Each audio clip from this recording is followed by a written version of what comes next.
This is a stark example of a potential war crime perpetrated by Russian forces. An example the world has not yet seen. Russian soldiers shooting 2 civilians in the back.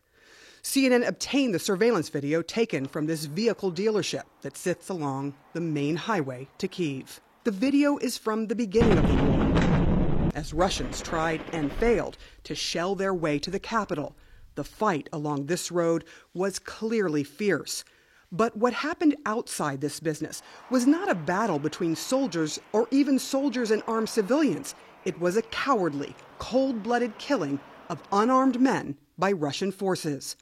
The soldiers show up and begin breaking in. Inside of a guard shack, 2 Ukrainian men prepare to meet them.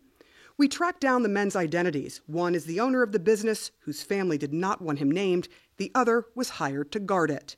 My father's name is Leonid Alexeyevich Platz. His daughter Yulia wanted the world to know his name and what the Russians did to him. Both civilians, both unarmed. We know this because the video shows them greeting and getting frisked by the Russian soldiers, and then casually walking away. Neither seemed to suspect what was about to happen. That is what a member of the civilian fighting force who talked to the men a couple of days before the attack told CNN. He did not want to be identified for security reasons. We came there earlier, warned people to leave that place. We also hope for the humanity of Russian soldiers. But unfortunately, they have no humanity. You see the 2 men walking in the shadows toward the camera. Behind them, the soldiers they were just talking to emerge.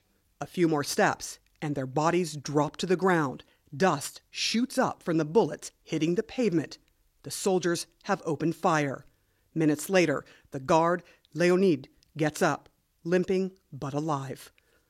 He manages to get inside the guard booth to make a call to the local guys for help. This is one of those guys, a Ukrainian truck driver turned civilian soldier.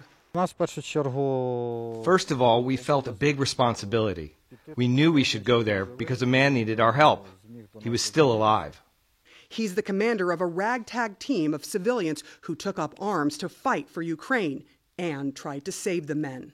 When the guard called them, he explained what transpired with the soldiers. He said the soldiers asked who they were and asked for cigarettes, then let them go, before shooting them in the back.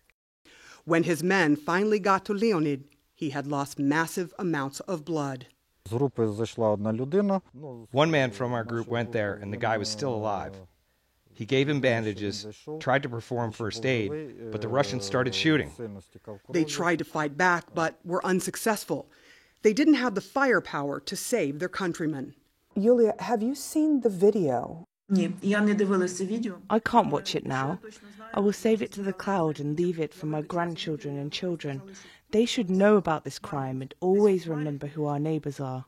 Her neighbors to the north, these Russian soldiers, showed just how callous they are, drinking, toasting one another, and looting the place minutes after slaying the 2 men. What were the last words that you remember he said to you?